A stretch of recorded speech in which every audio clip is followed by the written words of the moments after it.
አለን እግዚአብሔር ይመስገን። እሺ ሰላም ነው።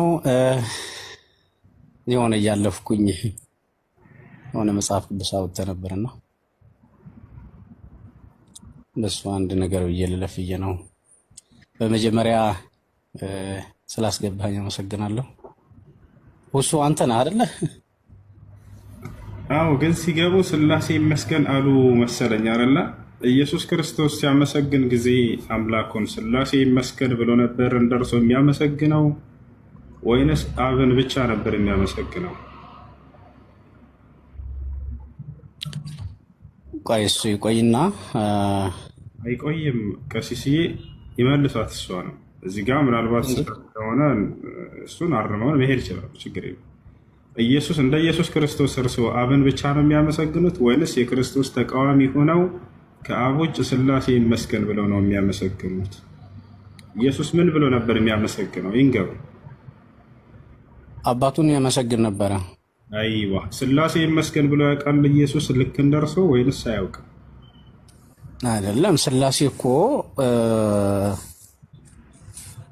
እኮ መጽሐፍ ቅዱስ ላይ አናገኘውም። ትምህርቱን ነው የምናገኘው። ገባ? በሌላ ቦታ እኔና አብ አንድ ነን ይላል። በሌላ ቦታ ደግሞ እንደ አጋጣሚ ዛሬ መንፈስ ቅዱስ ነው፣ ስለ መንፈስ ቅዱስም ይናገራል። ይሄንን ሊቃውንት ደግሞ ይሄንን ጠቅለል አደረጉና ስላሴ እግዚአብሔር በአካል ሶስት ነው፣ በመለኮት አንድ ነው ብለው አስተማርን ማለት ነው። ስለዚህ መጽሐፍ ቅዱስ ውስጥ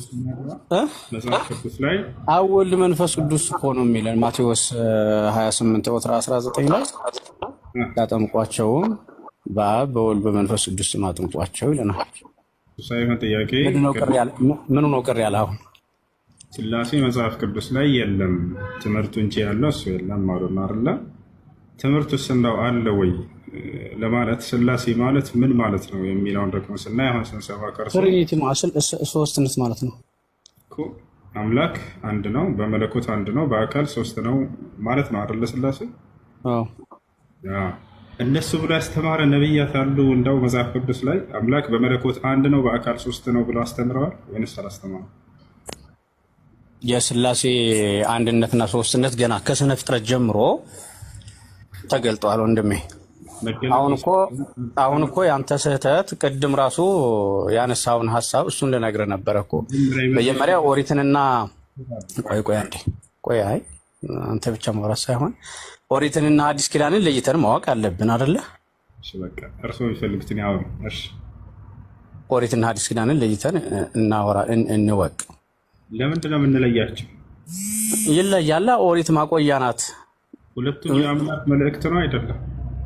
ነው፣ ግን ያ የጨለማ ዘመን ነው። እውነተኛ አምላክ ያልተገለጠበት ዘመን ነው። እግዚአብሔር በነቢያቱ በመልእክተኞች ሕዝቡን የሚያጽናናበት ዘመን ነው። ሲሰደዱ እንደዚህ ጦርነት ችግር ሲገጥማቸው ሌላ ሀገር ሲሄዱ ኃጢአት ሲሰሩ የሚያስተምሯቸው የሚገስጿቸው። አምላክ ሁልጊዜ ፍርዱ እውነት ነው ብለው ያምናሉ ወይንስ አያምኑ? እውነት ነው። በጣም ጥሩ። የዚያን ጊዜ በኦሪት ጊዜ የነበረው አምላክ በአዲስ ኪዳን ጊዜ ያለው አምላክ ራሱ ነው ወይንስ ሌላ አምላክ ነው? እንደሱ ተብሎም አይጠየቅም። ሲጀመር አንድ አምላክ ነው ያለው። አንድ አምላክ ነው ያለው። ስለዚህ የኦሪትም አምላክ የአዲስ ኪዳንም አምላክ ራሱ ኢየሱስ ክርስቶስ እንጂ ሌላ አይደለም አይደለ? ኖ ዝም ብለህ እየፈጠርክ ነው የምታወራው ወንድሜ። እሱ አይደለም አይደለም። እኔ ስለ ቁርአን መጠየቅ ካለብኝ እናንተን ነው መጠየቅ ያለብኝ። አስተምሯችሁ እንዴት ነው እንጂ አሁን አንተ ካልኩኝ አንቱ ብዬ ልናገር። ችግር የለውም። እኔ እንደ ሌላ የምቆጣ አይደለሁም። እሺ፣ የብሉይ ኪዳን አምላክና የአዲስ ኪዳን አምላክ አንድ ነው ወይንስ የተለያዩ ናቸው? አንድ ነው ወንድሜ፣ አንድ ነው። ጥሩ። ከስነ ፍጥረት በፊት የነበረ አምላክ አንድ ነው። ራሱን በራሱ ሲያመሰግን የኖረ አምላክ በኋላ ደግሞ ራሱን በስነ ፍጥረት ገለጠልን ማለት ነው። ገባ አይደለ? አንደኛ ሳሙኤል ምዕራፍ 15 ቁጥር 3 ላይ የሰራዊት ጌታ እግዚአብሔር ሕፃናቶችን ግደሏቸው ይላል። ይሄ ፍርድ ትክክል ነው ብላ ያምናሉ። ህፃናቶችን፣ ብላቴናዎችን፣ ሴቶችን ግደሏቸው እያለ ያዘ።